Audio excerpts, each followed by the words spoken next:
মানুষ মারো, তোমরা মানুষ মারো। আহা, যারে মারলা একটুখানি হিউম্যানিটি, বিবেক দিয়ে চিন্তা করো।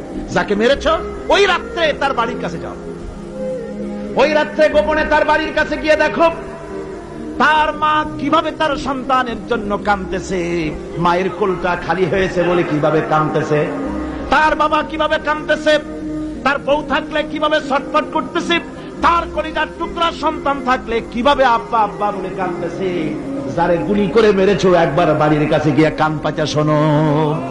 মনে রাখো যুবক, সন্ত্রাসীরা, শুনে রাখো, অস্ত্র দিয়া মানুষকে যারা মেরেছো, আল্লাহর কসম করে বলি যেভাবে মেরেছো ওইভাবে তোমাকেও নিহত হতে হবে, কোনো সন্দেহ নাই।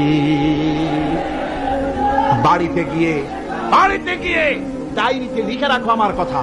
থামুন, বাড়িতে গিয়ে ডায়েরিতে লিখে রাখুন, ডায়েরিতে লিখে রাখো, যদি তুমি কাউকে হত্যা করে তার বউকে যদি বিধবা বানায় থাকো, তোমার বউ বিধবা হবেই, কোনো সন্দেহ নাই।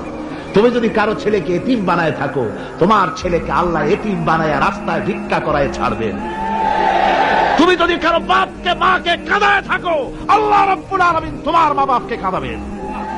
তুমি যদি বেয়নটের খোঁচা দিয়া, ড্যাগারের খোঁচা দিয়া একটা মানুষকে যদি বুক ফেরে থাকো, তোমার বুকটা ঝাঁঝরা করে দেওয়ার মতো অস্ত্র আল্লাহ তৈরি করে রেখেছে।